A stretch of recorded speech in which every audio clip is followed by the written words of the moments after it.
Magandang hapon mga kapatid.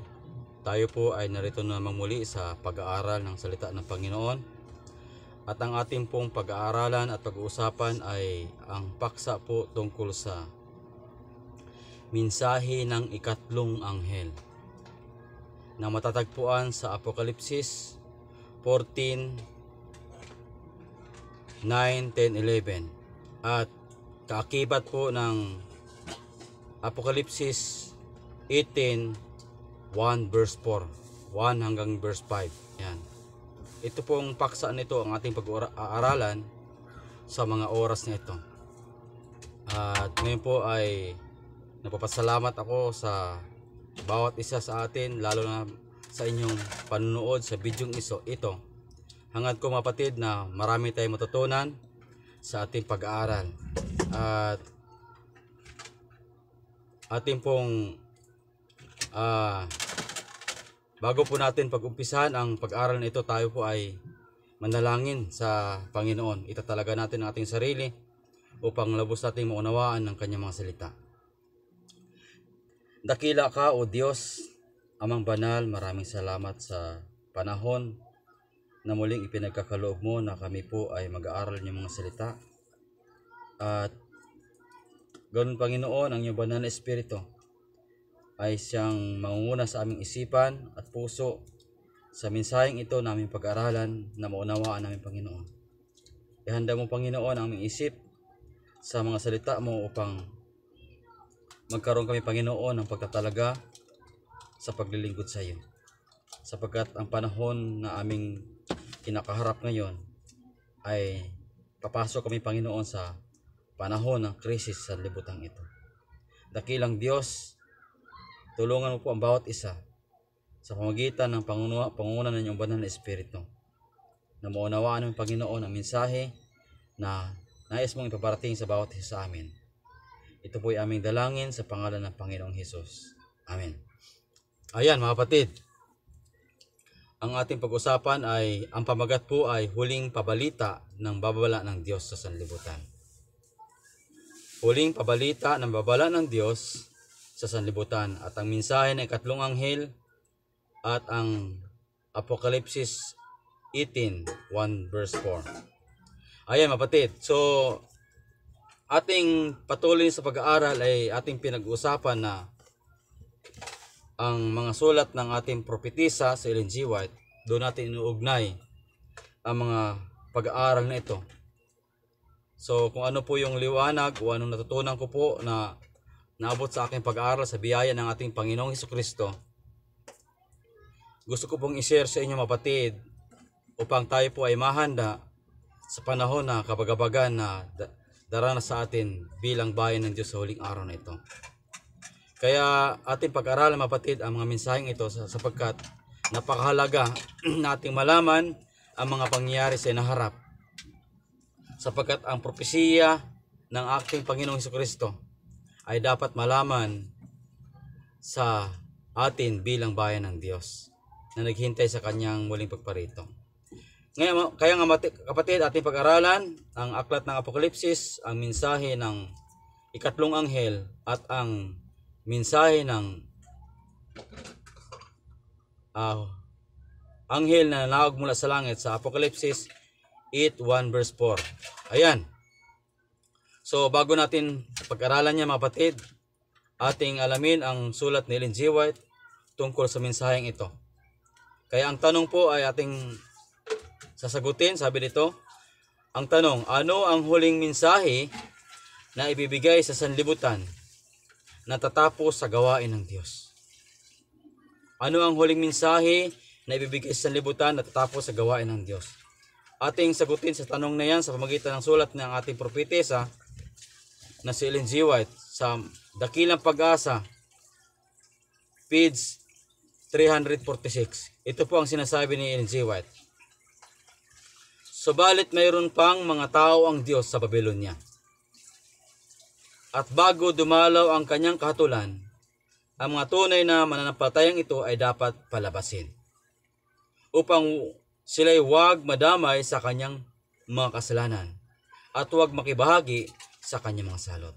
So, binabanggit ni Ellen G. White na mayroon pang mga tao ang Diyos sa Babylonia.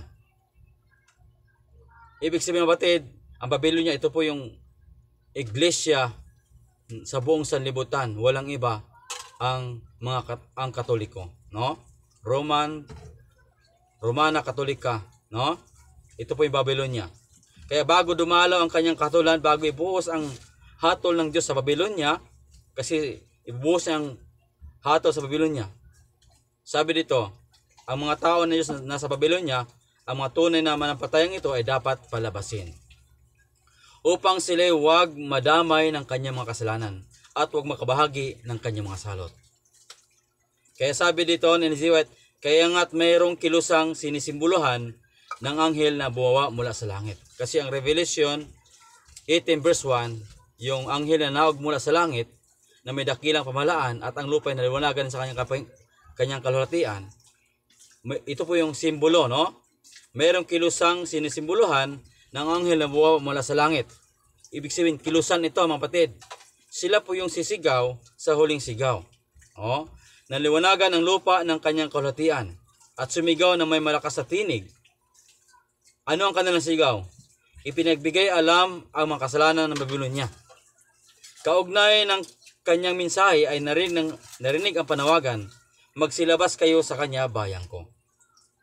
So ito mga kapatid, no? Sabi ni J. White, ang babalang ito kasama ng mensahe ng ikatlong anghel ang bumubuo sa huling babala na ibibigay sa mga nanirahan sa lupa. So itong dalawang mensahe na Apokalipsis 14:1, Apokalipsis 14:9 hanggang 11, ito yung babala ng pagtanggap sa tanda ng hayop, at ang Apokalipsis 18:1 hanggang 4:5, ito po yung bubuo sa huling babala na ibibigay sa libutan. Ito po yung tatapos sa gawain ng Panginoon. Kaya ating pag-aralan mga kapatid yung dalawang chapter na yan, no? Yung mensahe ng ikatlong anghel at ang huling sigaw ng Revelation 18 verse 1 hanggang verse 5. Okay? Ayan, pag-aralan natin yan mga kapatid, no? Kaya ating tapusin to, no? Sabi nito, magsilabas kayo sa kanya, bayan ko. Bago dumalaw ang katulan ng Diyos, ang may bayan ng Diyos sa Babylonia. Panawagan, magsilabas kayo sa kanya, bayan ko. At ang babalang ito kasama ng mensahe ng ikatlong anghel ang bumubuo sa huling babala na ibibigay sa nanirahan sa lupa. Kaya, yan mga kapatid, sa dakilang pag-asa, ito ang huling mensahe. Kaya sabi dito, ang mensahe ng unang anghel ay nakaabot sa lahat ng himpilan ng misyonero sa sanlibutan. At sa ilang bansa ay nagkaroon ng pinakamalaking interes sa relihiyon na nasaksihan sa alinmang lupain mula noong reformasyon ng ika-16 siglo. Kaya ang mensahe ng unang anghel nagmula pa noong ika-16 siglo at sa panahon natin ngayon ay umabot ito sa himpilan ng misyonaryo sa buong sanlibutan at napakaraming bansa ang nasakop nito. Pero sabi dito, ngunit ang ito ay mahigitan ng kapangyarihan ng kilusan sa ilalim ng huling babala ng ikatlong anghel. Kaya nga ang mensahe ng ikatlong anghel, ito yung pinaka malakas. Mahihigitan ang mensahe ng unang anghel sa ikatlong anghel. Kaya sabi dito, ngunit ang mga ito ay mahigitan ng kapangyarihan ng kilusan sa ilalim ng huling babala ng ikatlong anghel. So yung kilusan na gagamitin ng Panginoon para ipahayag ang mensahe ng ikatlong anghel, ito ay magkaroon ng pinakamatinding kapangyarihan. Kaya sabi dito, ang gawain ay magiging kapareho nung araw ng Pentecost. So, ang gawain ng mensahe ng ikatlong anghel ay magiging kapareho sa panahon nung ibinuhos ang unang ulan sa panahon ng Pentecost. Kaya nung panahon ng Pentecost mga kapatid, nakikita natin kung gaano karami ang tumanggap sa Panginoon. Ilang tao na babautismohan sa isang araw. Sa pangaral ni Apostol Pedro. Diba? 5,000, 3,000, no? Kaya kapag ang mensahe ng ikatlong anghel, nagkaroon na ito ng kapangyarihan, ang gawain ay maging kapareho nung araw ng Pentecost. Kaya sabi ni G. Watt, kung paano ibinigay ang unang ulan nang ibinuhos ang banal na Espiritu sa pagsimula ng Ebanghelyo upang sumibol ang mahalagang binhi, ganon din naman ang huling ulan ay ibibigay sa pagtatapos nito upang mahinog ang anihin. Kaya ang huling ulan katulad sa panahon ng Pentecost at mahigitan pa. Yun po mga batid, sa kilusan sa ilalim ng huling babala ng ikatlong anghel. Kasi ang ikatlong anghel, ito po yung huling mensahe na ibibigay sa sanlibutan. At ang kilusan na gagawa dito, ito yung nakatayo, nanindigan sa Panginoon sa panahon ng sandilo. Sila po yung sisigaw sa huling sigaw. Kaya ang bayan ng Diyos, ang magtagumpay dito, sila po yung gagamitin ng Panginoon sa huling sigaw. Ayan mga batid, no?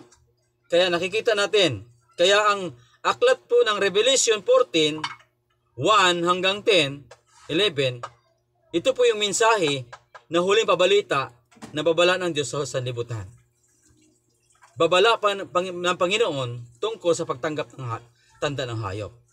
Kaya nga sabi dito, ang ibang anghel, ang pangatlo, ay sumunod sa kanila nagsabi ng malakas na tinig, kung ang sinuman ay sumamba sa hayop o sa kanyang larawan o tumanggap ng tanda sa kanyang noo o sa kanyang kamay. Sa 10, ay iinom din naman siya ng alak ng kagalitan ng Diyos na handang walang halo sa inuman ng kanyang kagalitan. At siya'y pahirapan ng apoy at asopre sa harapan ng mga banal na anghel at sa harapan ng kordero. Kaya kung sino man ay sumamba sa hayop o tumanggap ng tanda sa kanyang noo at sa kanyang kamay, ito ang kanilang dernasin. Kasi yung tanda ng hayop, kailangan itong ipatanggap. Tanda ng hayop. Ayan mabatid. Kaya kapag tinanggap po ang tanda ng hayop, sa noo sa kanyang kamay, maranasan ang puot ng Diyos, yung galit ng Diyos. Na pinag-aralan natin nakaraan na yung topic ko na 7 huling salot. Naroon yung mga batid. Ang puot ng Diyos, ito po yung 7 huling salot na maranasan sa libutan. At pinag-aralan po natin yan kung kailan ibubuhos ang 7 huling salot. Pagtatapos po ng mensahe ng ikatlong anghel. Kaya ating pag-aralan mga batid, no? Sabat itong mensahe ng ikatlong anghel, ito po yung tatapos sa gawain ng Panginoon sa huling panahon. Ayan. Kaya mayroon pong sisigaw dito. Yung mga tapat na naglilingkod sa Panginoon. Ngayon, bago papasok ang sandilo, sila po yung gagamitin ng Panginoon. Makatayo po sila. Ayan. Kaya ano magiging karanasan ng mga tumanggap sa tanda ng hayop o sumamba sa larawan nito? Sa 11, ang usok ng hirap nila ay pailan lang magpakailanman. At sila'y walang kapahingaan araw at gabi. Sino sila? Silang sumamba sa halimaw at sa larawan nito at sino mang tumanggap ng tanda sa kanyang pangalan. Sumamba at tumanggap ng tanda. Kasi pag tinanggap po yung tanda ng hayop, ikaw ay sumamba doon sa hayop. Ayan mga kapatid. Kaya nga ang ating patuloy na sinasabi mga kapatid, sa panahon na dumating ang bagay nito, ang sanlibutan natin mahati ito sa dalawa. Ang maninirahan sa lupa ay mahati sa 2 grupo. Yung tapat sa Diyos manatili sa pagsamba sa manilikha. Kasi ang unang mensahe ng unang anghel na nawagan sa Revelation 14 verse 7 na sambahin ang manilikha. At ang mensahe ng ikatlong anghel ay sigaw na babala na huwag sambahin ang hayop o tumanggap ng tanda nito. Ayun mga batid. So makikita natin na ang aklat ng Apokalipsis, ito po yung mensahe na ibibigay ng Panginoon sa sanlibutan bago siya darating. Ayan. Kaya ating muling pag-aralan mga batid, aking inulit itong tanda ng hayop para lubusin natin maunawaan. Kasi tinapik ko rin ito doon sa 7 huling salot. Pero ating ulitin, no? Kaya, ano ang tanda ng hayop na tatanggapin ng mga tao sa sanlibutan ito? Walang iba, kundi itong Sunday. Kaya, ang tanda ng hayop ay walang iba, Sunday. Sabi ng Catholic Record, September 1, 1923, the mark of the papacy of authority is the Sunday. Ang araw ng linggo. Ito po yung marka ng hayop. Ito yung kanyang authority. Sunday is our mark of authority. Yun ang kanyang sabi. Bakit? The Roman Church is above the Bible. Kasi ang paniniwala ng mga Romano Katoliko, Roman Church, ang kanilang iglesia ay mas mataas kaysa Biblia. The Roman Church is above the Bible. And this transference of the Sabbath observance is the proof of the fact. No? Kasi binago nila yung Sabado papuntang Linggo. Kaya nung pagbabago nila nito, yun kanyang authority ng pagbabago, kapangyarihan ng pagbabago niya. Kaya ang araw ng Linggo, tanda ito ng kanyang kapangyarihan. Yan mapatid. Kaya sabi dito sa The Convert Catechism of the Catholic Doctrine, ano ang araw ng Sabat? Sagot, Sabado ang araw ng Sabat. Sabi nila, bakit natin ipinangilin ang Linggo sa halip na Sabado? Sapagkat inilipat ng Iglesia Katolika ang kabanalan galing sa Sabado patungong Linggo. At yung paggawa nito, mapatid, yun po yung kanyang kapangyarihan. Kaya ang araw ng Linggo, tanda ng kanyang kapangyarihan. Kaya pag tinanggap mo yung Sunday law, ipatupad sa libutan, ibig sabihin, tinanggap mo ang kapangyarihan, tanda ng kanyang kapangyarihan. Kasi siya yung may kapangyarihan baguhin ang kautusan ng Panginoon. Yan. Kaya sa Catholic Record, talagang inako ng Iglesia Katolika ng pagbabago ay kanyang gawa. Inako nila to. Ang pagbabago ay kanyang gawa. Binago niya ang araw ng Sabat at ginawang Linggo. Kaya ang Sunday law na ipapatupad sa sanlibutan ngayon, na maranasan na buong sanlibutan, itinuturing nila na Sabat yan, pero Linggo yan. Kasi inilipat nila ang kabanalan ng Sabado patungong Linggo. Ayan. Kaya ang Iglesia Katolika, ang angkin na ang talagang inako ng Iglesia Katolika na ang pagbabago ay kanyang gawa. At ang gawa ay tanda ng kanyang kapangyarihan. Sa Iglesia, isang autoridad sa relihiyong mga bagay. Kaya kapatid, yan mali na kapatid. Kaya, ang sanlibutan ay mahati sa dalawang grupo yan. Ang tanda ng Diyos ay walang iba, ikapitong araw ng Sabat. Ang marka ng hayop o Santo Papa, kapangyarihan ng kapapahan ng Katolika ay Sunday, unang araw ng sanglinggo. Araw ng linggo. Ayan. Kaya ating patuloy na pag-aralan. Sa panahon ngayon, mapatid, na ang mga tao nagsasamba ng araw ng linggo, nakatanggap na ba sila ng tanda ng hayop? So wala pa. Kailan nila matatanggap ang tanda ng hayop? Yung pagtatatak o pagsisilyo sa tao tungkol sa tanda ng hayop. Kapag i-declare na ang Sunday law. Sabi nito, kailan tatanggapin ang tanda ng hayop? Sabi ni G. White, sa The Last Day Events, page 175, wala pang sinumang tumanggap ng tanda ng hayop sa panahon natin ngayon. Ang pangingilin ng linggo ay hindi pa siyang tanda ng hayop. So yung nangingilan ng linggo ngayon, hindi pa siyang tanda ng hayop. Hindi pa hanggang sa lumabas ang utos na ang mga tao ay pasasambahin sa Diyos-Diyosang Sabat. Kapag may pinalabas na ng utos tungkol sa pagsamba ng araw ng Sabat, yan ang pasimula ng pagtanggap ng tanda ng hayop. Kaya sabi dito, ang pangingilin ng linggo ay hindi pa siyang tanda ng hayop. At hindi pa hanggang sa lumabas ang utos na ang mga tao ay pasasambahin sa Diyos-Diyosang Sabat. Kaya sabi dito, darating ang panahon na mga araw na ito ay magiging subukan. Tatapat ang araw na iyon ay wala pa sa atin. Wala pa.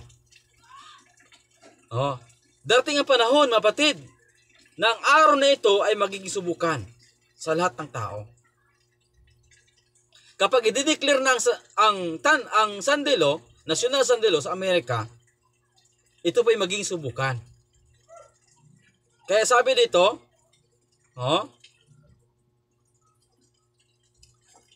ibinigay ng Diyos sa tao ang Sabat bilang isang tanda sa pagitan niya at nila bilang subukan ng katapatan. Kanino niya ibinigay ang Sabat? Sa kanyang bayan. Sa atin mga Seven Adventists, tayo nakakaunawa na ang ikaapat na kautusan ng Panginoon ay Sabat. Ibinigay sa atin bilang tanda sa pagitan niya at sa atin bilang kanyang bayan. Kaya sabi dito, ibinigay ninyo sa tao ang Sabat bilang isang tanda sa pagitan niya at nila bilang isang subukan ng katapatan. Silang matapos datnan ng liwanag ng kautusan ng Diyos, ay patuloy pa ring lumabag at nagtaas ng batas ng tao kaysa utos ng Diyos. Sa dakilang krisis na sa harapin nila ay tatanggap na ng tanda ng hayop. Kung tayo bilang Seven Adventists at yung mga tao na nangingilil ng araw ng linggo, tayo bilang Seven Adventists nakatanggap na ng liwanag ng Diyos. Kapag i-declare ng Sunday Law, ito'y tinatawag na dakilang krisis.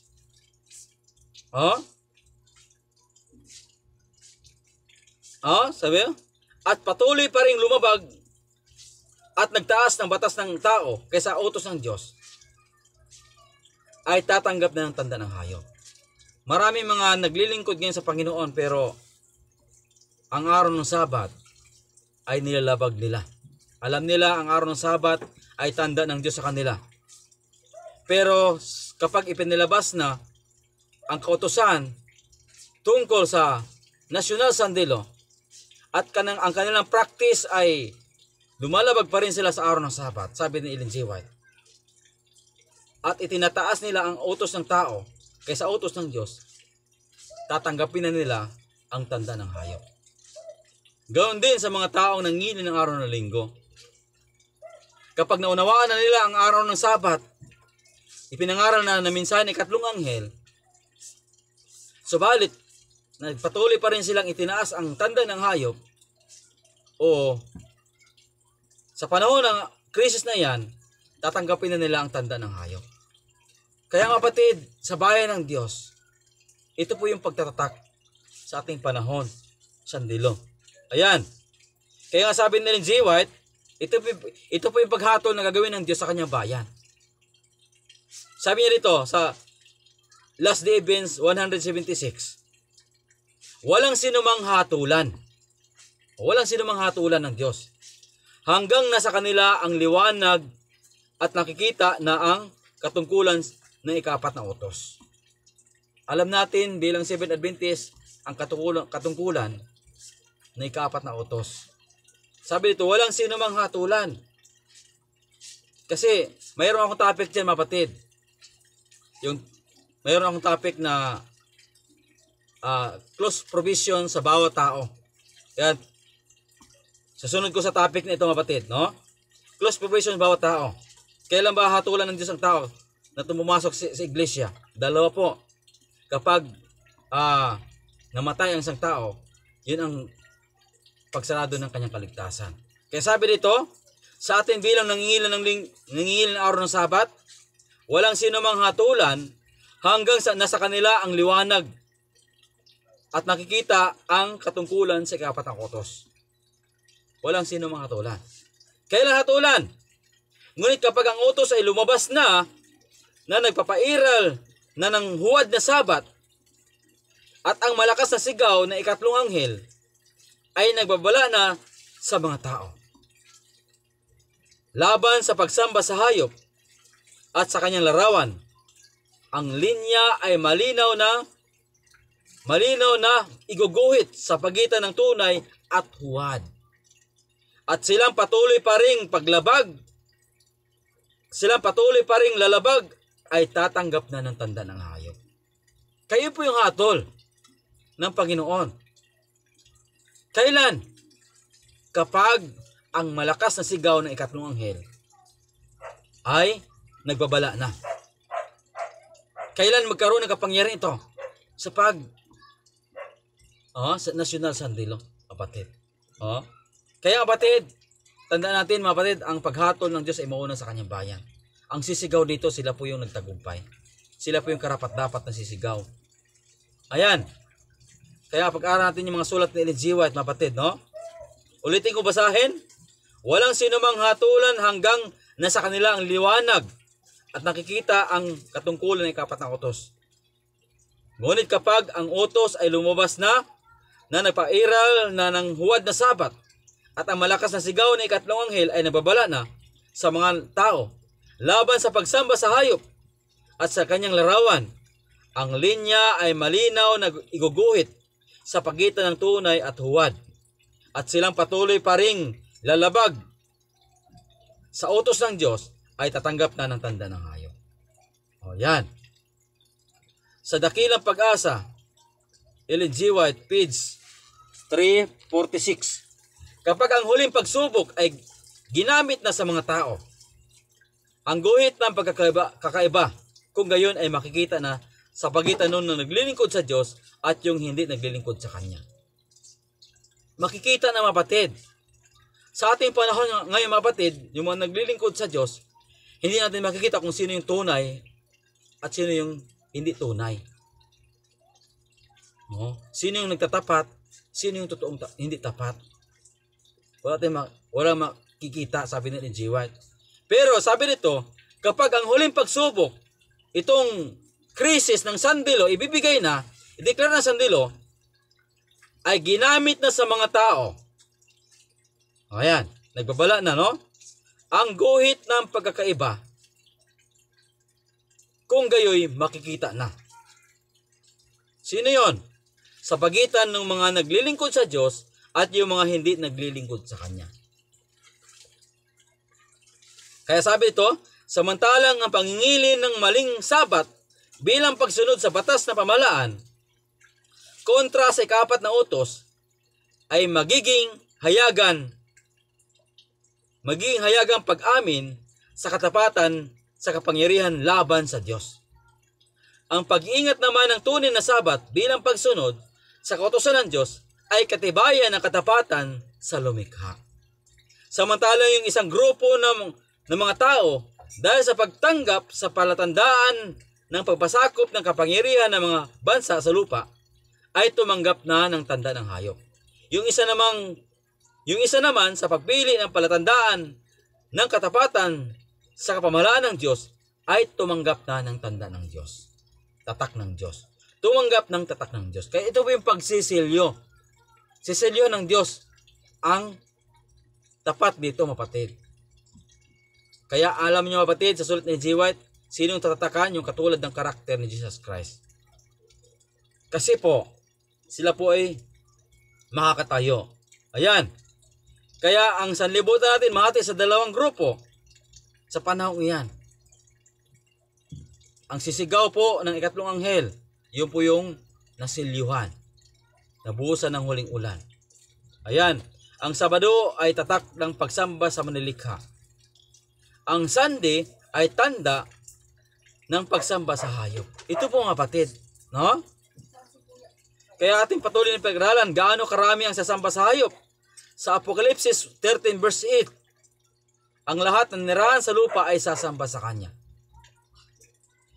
Ang lahat ng pangalan hindi nakasulat sa aklat ng buhay ng kordero na pinaslang buhat ng itatag ang sanlibutan. Bakit gano'n na lang karami ang sasamba? Sapagkat nung gumaling ang sugat na ikamatay ng hayop na ito, ang buong sanlibutan nang gigilala sa hayop. Namangha at sinamba nila ang dragon at ang hayop ay sinamba rin nila. Kasi yung kanyang programa, humanga sila. Namangha ang buong sanlibutan. Kaya, ganong karami ang sasamba sa Kanya. Dahil may batas po ng pagpatay at pamimilit sa lahat ng tao.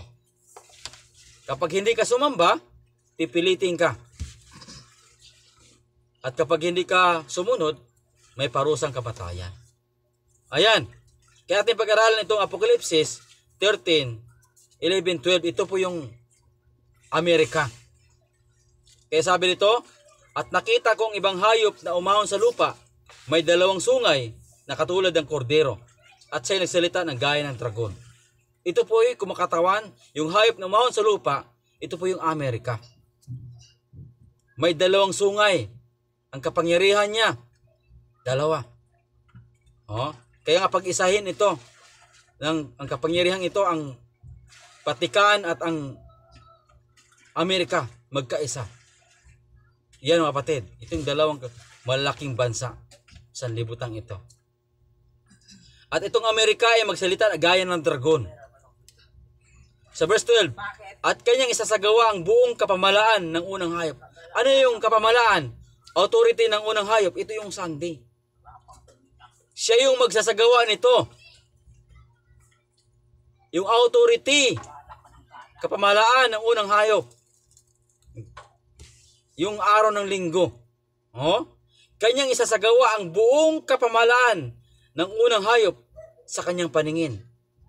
Kaya makikita ng lahat ng mga tao na ang pagpalabas sa kapangyarihan ng kapapahan, ng authority, yung araw ng Sabat, na huwad na Sabat, na linggo, ay magmula sa Amerika. Ito yung National Sunday Law.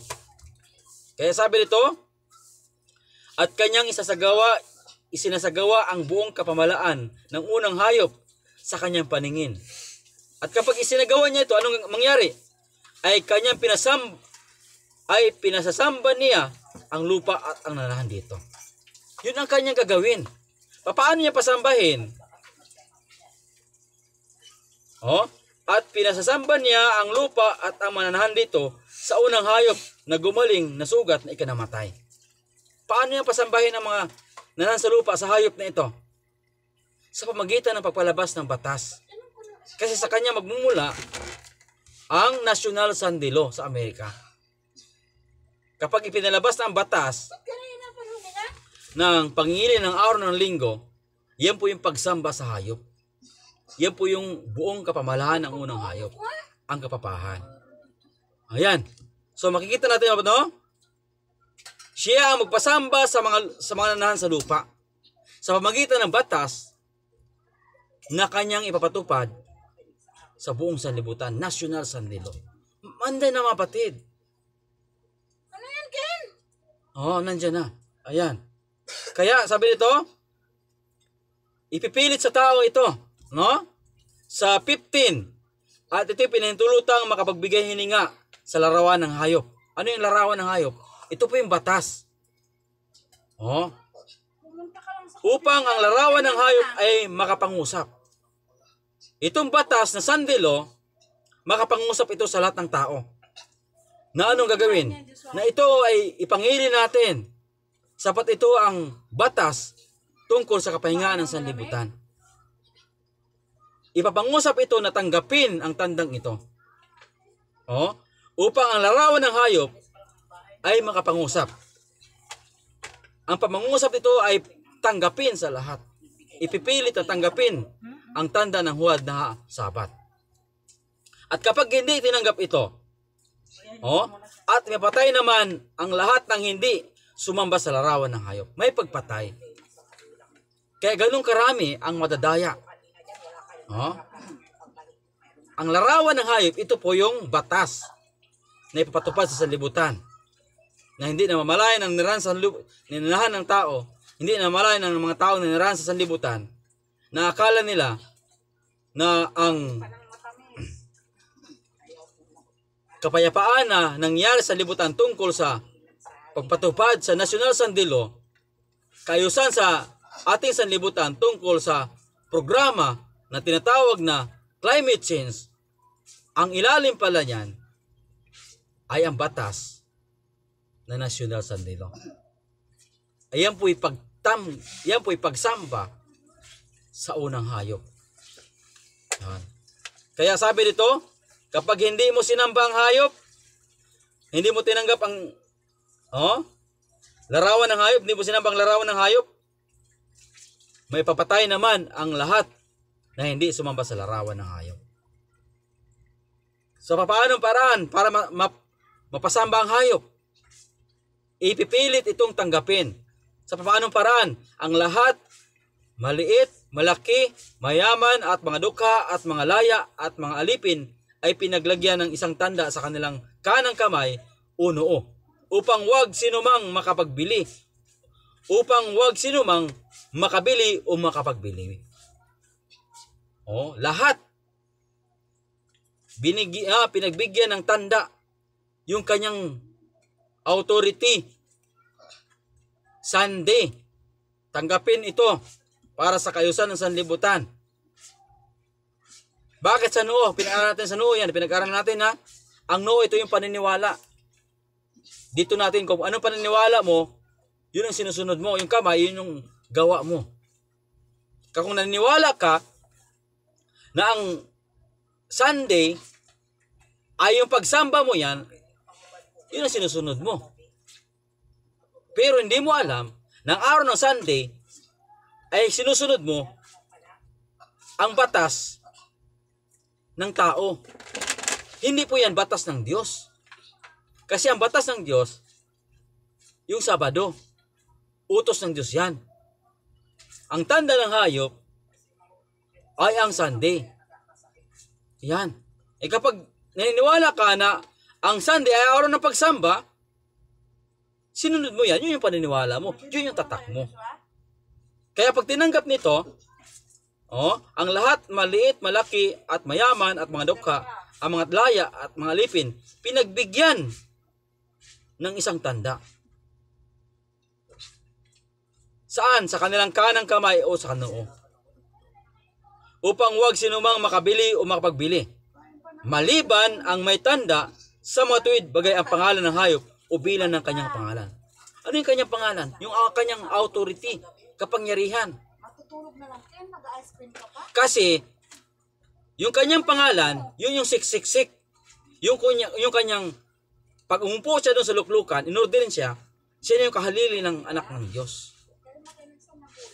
Di ba? Siya yung kapalit ni Kristo sa lupa. Kasi ang nagbigay ng kanyang luklukan at kanyang kapangyarihan at kapamalaan, ang dragon. Yan. Binigyan siya ng kapangyarihan, kapamalaan at luklukan. At kapag umupo siya na siya sa kanyang luklukan, itinatanyag niya ang kanyang sarili na siya nakahalili ni Kristo. Iyon yung kanyang pangalan, 666. Vicarious Filii. Ayan. Kahalili ng anak ng Diyos. At ang kanyang kapangyarihan, tanda ng kanyang kapangyarihan, ay ang Sunday. Siya yung nagbago niyan. Kaya makikita natin mga kapatid.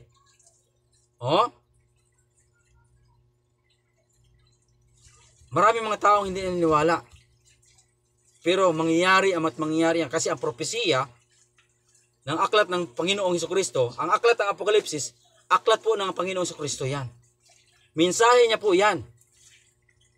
At yung mensahe na yan ay malapit na matupad sa ating panahon. Matutupad na. Kasi ang buong sanlibutan ay nagkakaisa na sa buong mundo. Wala na pong laban sa pamahalaan ng kapapahan.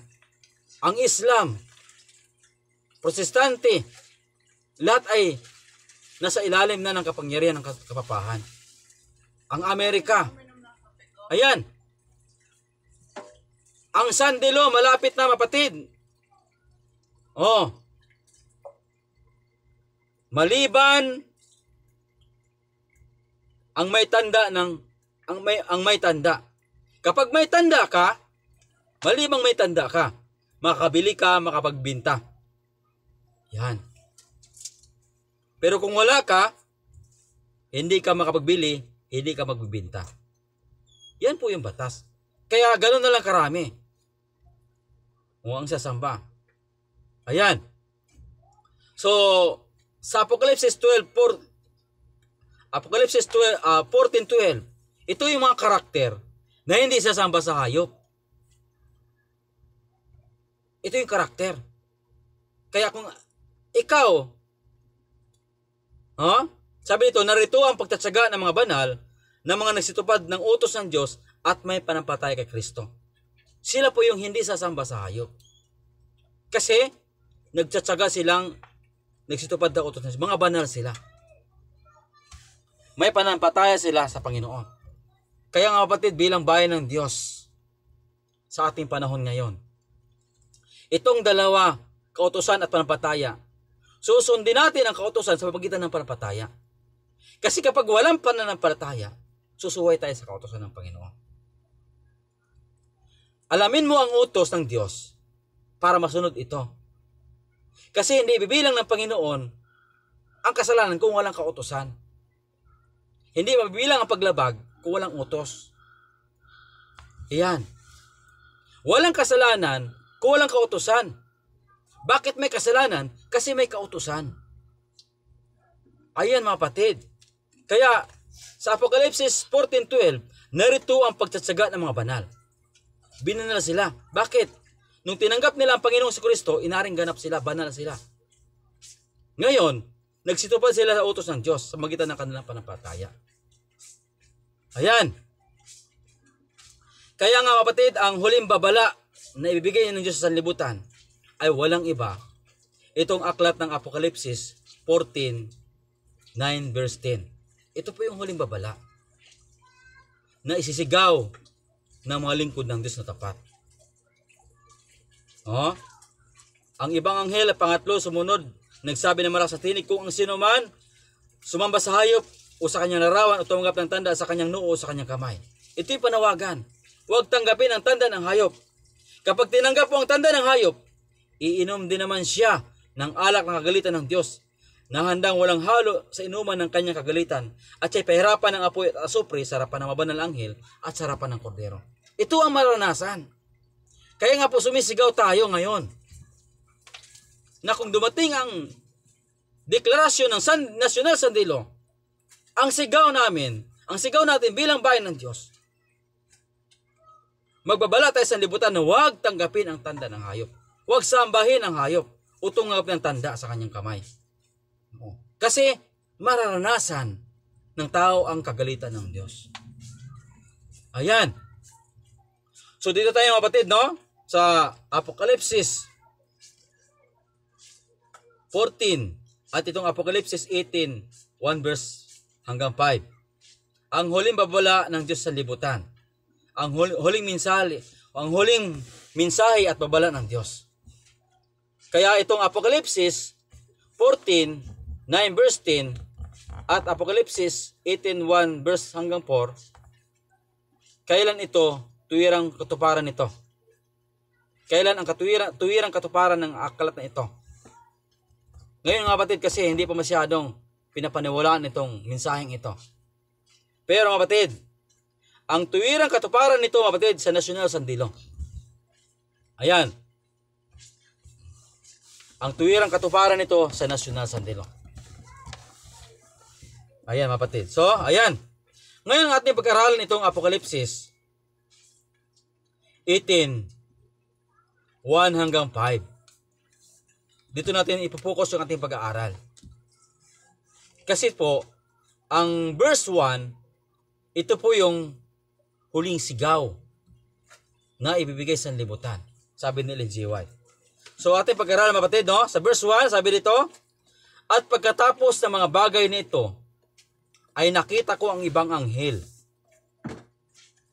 na nanaog mula sa langit na may dakilang kapangyarihan at ang lupa ay niliwanagan ng kanyang kaluwalhatian. Nakita ni Juan ang ibang anghel. Itong ibang anghel, nanaog siya mula sa langit. Ang anghel na ito ay mayroong dakilang kapangyarihan. Sa kanyang kapangyarihan ay ang lupa ay naliwanagan ng kanyang kaluwalhatian. Sa verse 2, at siya sumigaw ng may malakas na tinig na nagsabi, bumagsak ang dakilang Babylonia at naging tahanan ng mga demonyo at kulungan ng mga bawat espiritong karumaldumal at kulungan ng bawat karumaldumal at kasuklam-suklam na ibon. Ayan. Sa 3, sapagkat dahil sa alak ng kagalitan ng kanyang pakiapid, ay uminom ang lahat ng mga bansa at ang mga hari sa lupa ay nakiapid sa kanya. At ang mga malakal sa lupa ay umaman dahil sa kapangyarihan ng kanyang kalayawan.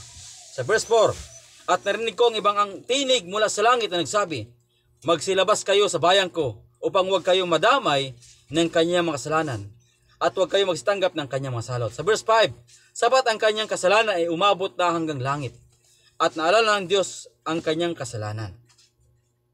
So ayan mapatid, yung mensaheng ito. Ating unawain. Yung anghel na nanaog mula sa langit, mayroon siyang dakilang kapangyarihan.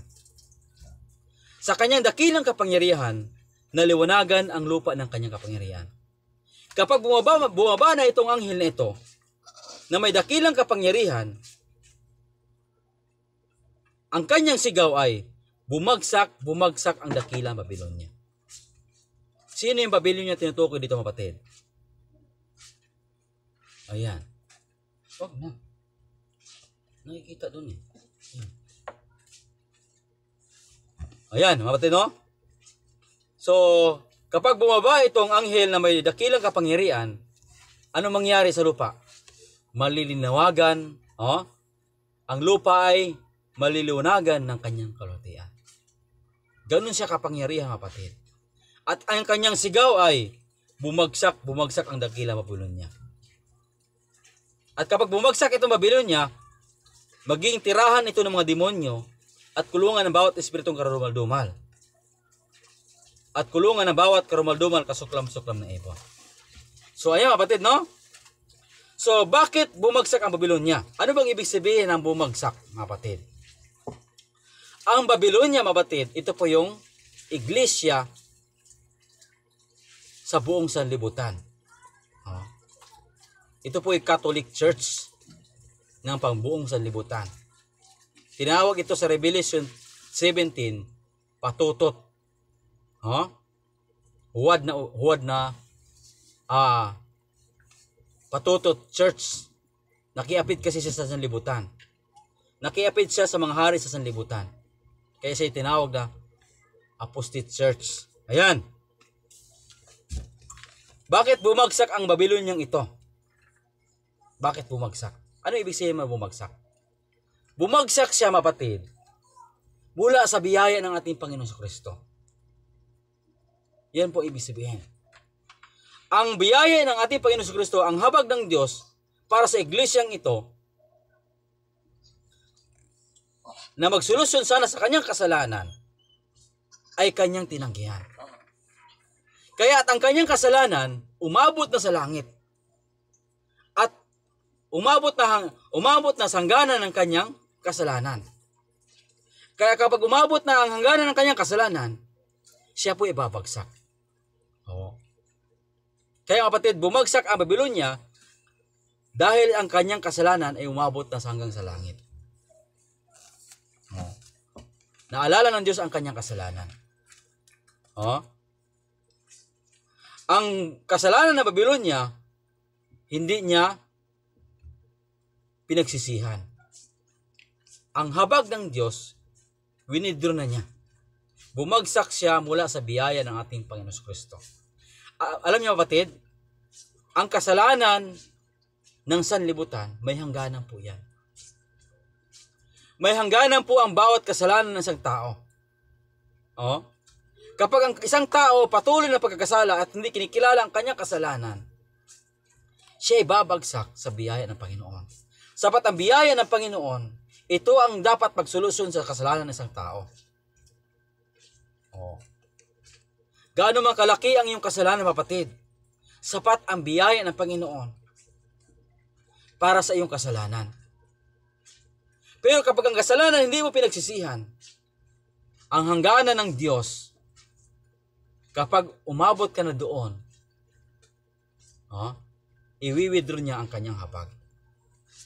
At wala ng solusyon sa iyong kasalanan. Ang biyaya ng Panginoon na magsusolusyon yung kasalanan, aalis na. Aalisin na niya. Kaya yan ang panahon na ikaw ay babagsak na mula sa biyaya ng ating Panginoon Kristo. Kaya ang Babylonia, bumagsak ang dakilang Babylonia. At kapag bumagsak na ito, ano maging resulta? Naging tahanan ng mga demonyo at kulungan ng bawat espiritong karumaldumal, at kulungan ng bawat karumaldumal at kusuklam-suklam na ibon. Ano ang dahilan ng pagbabagsak ng Babylonia? Sabi nito, sapagkat dahil sa alak ng galit ng kanyang pakikiapid, ay uminom ang lahat ng mga bansa, at ang mga hari sa lupa ay nakaipid sa kanya.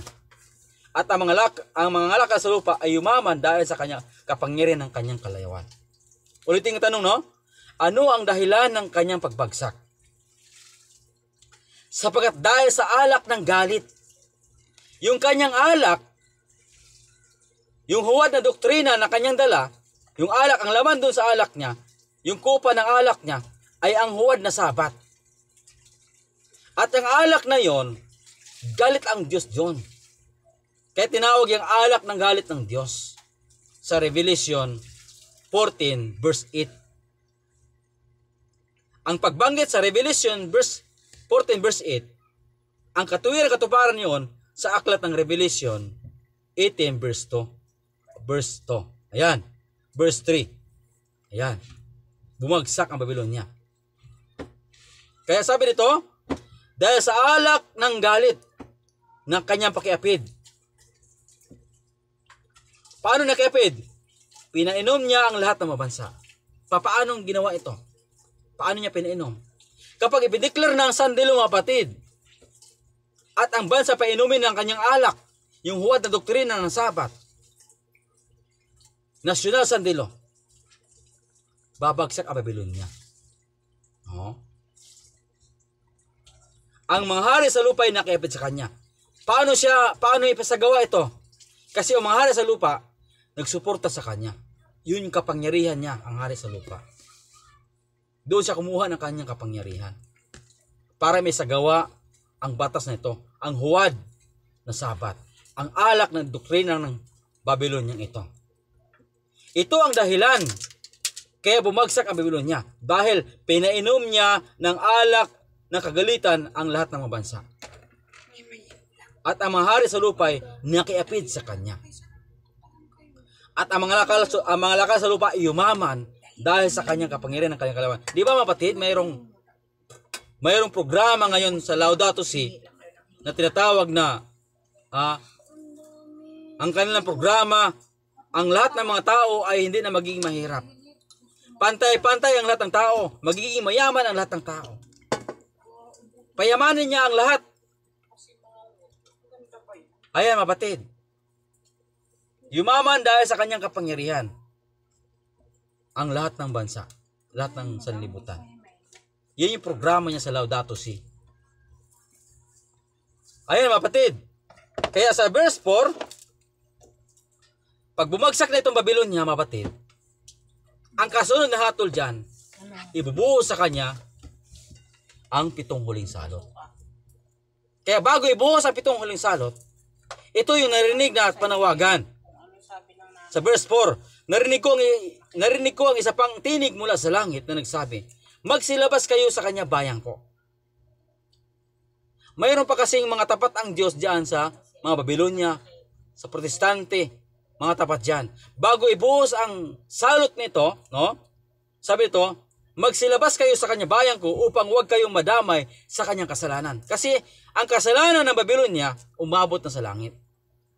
At ang parusa ng Diyos, paparusahan siya ng 7 huling salot. Kaya sabi, bago ibuhos ang 7 huling salot, no? Magsilabas kayo sa kanya bayang ko upang huwag kayong madamay sa kanyang kasalanan at huwag kayong magsitanggap ng kanyang salot. Ayan mga kapatid. Bakit? Sa verse 5, sapagkat ang kanyang kasalanan ay umabot na hanggang sa langit at naalala ng Diyos ang kanyang kasalanan. Kaya nga kapatid, kapag ang kasalanan hindi na pagsisihan, maalala ng Diyos yan. Oh. Kaya sabi ng Panginoon kay aklat ng Ezekiel, sabi dito, 18 verse, sabi dito, ngunit kung ang masamang tao ay lumayo sa lahat niyang kasalanan na kanyang nagawa, at ingatan ang lahat ng aking mga tuntunin, at gumawa ng ayon sa batas at matuwid siya tiyak na mabuhay, siya hindi mamatay. Alinmang kanyang paglabag na nagawa niya ay di na alalahanin pa laban sa kanya. Sapagkat sa matuwid na gawa ng kanyang ginawa ay mabubuhay siya. Ulitin ko, no? Alinman sa kanyang paglabag na nagawa niya ay hindi na alalahanin pa laban sa kanya. Kapag ang nagsisi ang isang tao, tumalikod sa kanyang kasalanan, ano man ang kanyang kasalanan nakaraan, hindi na alalahanin ng Panginoon. Pero itong Babylonia, sabi nito, sapagkat ang kasalanan ay umabot na hanggang langit at naalala ng Diyos ang kanyang kasalanan. Oh. Ang hangganan ng awa ng Diyos, ang hangganan ng kanyang palugit na ibinigay sa Babylonia ay winidro na niya. Bakit? Kasi ang hangganan ng kanyang kasalanan umabot na hanggang langit. Yun ang hangganan. Kapag umabot na hanggang langit, i-withdraw ng Panginoon ng kanyang habag. At ano man ang kasalanan na hindi napatawad, alalahan ng Diyos yan. Kaya nga, dahil hindi siya nagsisi, ang Babylonia, hindi niya kinikilala ang kanyang pag-iima kasalanan, ang biyaya ng Diyos na nag-alok sa kanya, tinanggihan niya, siya ay bumagsak na. Ayan mga kapatid. Yan po yung mensahe. Kaya nga, kapag bumagsak ang Babylonia, yun po bababa na ang anghel na mula sa langit, maliliwanagan, na may dakilang kapangyarihan. At ang buong lupa ay maliliwanagan na ng kanyang kapangyarihan. At siya sisigaw na bumagsak na ang dakilang Babylonia. Kaya, para natin maunawaan mga kapatid, bakit ko nasabi mga kapatid yan? Ating unawain itong tatlong tanong para maunawaan natin. Unang tanong, kailan mananaog ang anghel mula sa langit na may dakilang kapamalaan at ang lupa ay naliwanagan ng kanyang kalutian? At siya sisigaw na bumagsak na ang Babylonia. Kailan? Kasi ito yung kanyang sigaw. Maliliwanagan ang buong sanlibutan sa kanyang kalutian. Ang sagot po ay, kapag bumagsak na ang Babylonia. Kapag bumagsak na ang Babylonia, ang anghel na mula sa langit, mananaog na. Ang ibig sabihin po ng anghel dyan, na may kapangyarihan, ibubuhos na Panginoon ang huling ulan. Yun po yung pagbaba ng banal na espiritu sa kanyang bayan. Yan yung mga ibig sabihin, kapatid. Yan. Kapag bumagsak na ang Babylonia, tanong, kailan babagsak ang Babylonia? Ang sagot ay, kapag ang kanyang kasalanan umabot na sa langit. Yun ang pagbagsak ng Babylonia. Ang tanong, kailan naabot sa langit ang kanyang kasalanan? Kailan? Ang sagot natin si Ellen G. White dito sa Last Day Events 5:155 sa pamagat na ang malakas na sigaw. Sabi niya, kailan naabot sa langit ang kanyang kasalanan? Binanggit niya dito ang Apokalipsis 18 verse 2 hanggang 5. Kapag ang kautusan ng Diyos, sabi nito, kapag ang kautusan ng Diyos sa wakas ay mawalang bisa sa pamagitan ng lehislasyon. Ulit ko, no? Kapag ang kautusan ng Diyos sa wakas ay mawalang bisa sa pamamagitan ng lehislasyon, doon aabot ang kasalanan niya sa langit. At kapag umabot na ang kasalanan sa langit, babagsak na ang Babylonia. At kapag bumagsak na ang Babylonia, bababa na ang anghel na mula sa langit na may dakilang kapangyarihan. At kapag mangyari yon, ang lupa ay maliwanagan ng kanyang kalwatian. At isisigaw niya ang sigaw na ibibigay alam tungkol sa kasalanan ng Babylonia. Ito ang kanyang sigaw.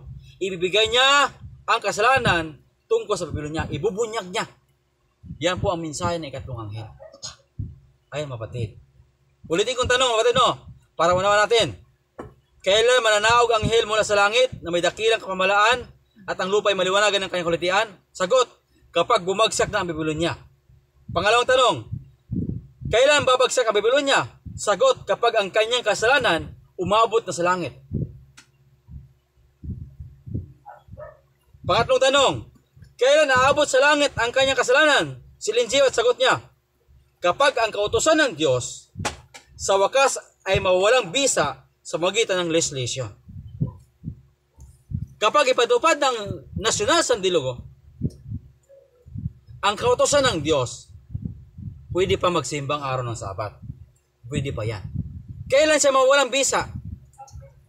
Kapag ipinagbabawal na ang pagsamba sa araw ng Sabado at tanging linggo na lang, doon babagsak ang Babylonia. Ang kanyang kasalanan aabot na sa langit. Kasi ipabalabas na ang batas na magwalang bisa tungkol sa kautusan ng Diyos sa magitan ng legislation. Yan, mapatid. Oh? Nawa ay maunawaan natin ang mensaheng ito. Ano man ang pagkaunawa na aking natutunan, mapatid. Pag-aralan nyo rin, mapatid, ang mga bagay nitong ating tinapik ngayon. Oh? At kapag bumaba na ang anghel mula sa langit na may dakilang kapangyarihan, ang gawain ng Panginoon ay mahigitan pa ang mensahe ng unang anghel. At matatapos ang gawain ng Panginoon.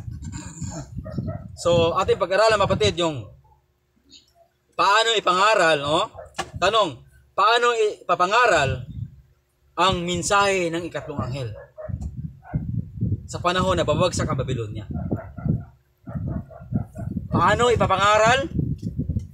Dito po, inayag ni Ellen G. White sa sulat sa Dakilang Tunggalian, page 38. Ang mensahe ni Ellen G. White sa page 38, ang huling babala. Nariyan po. So, ating pag-aral, paano ipapangaral ito? Ha? Ayan, mapatid. So, ituloy natin. Total, mahaba pa naman ang oras. Ayan.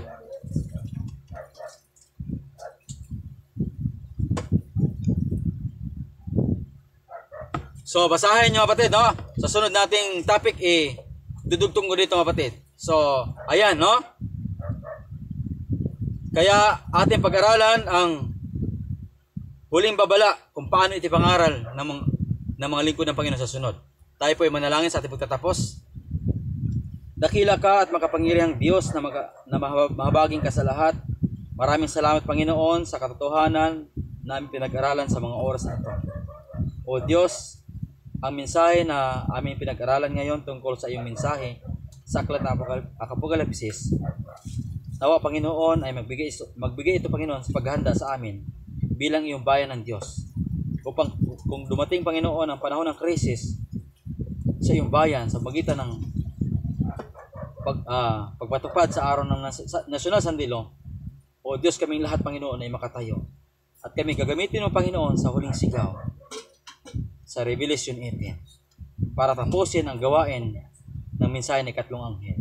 Maraming salamat, Panginoon, sa pagdinig sa panalangin ito sa pangalan ni Jesus na may tagapagligtas. Amen. Mainit lang.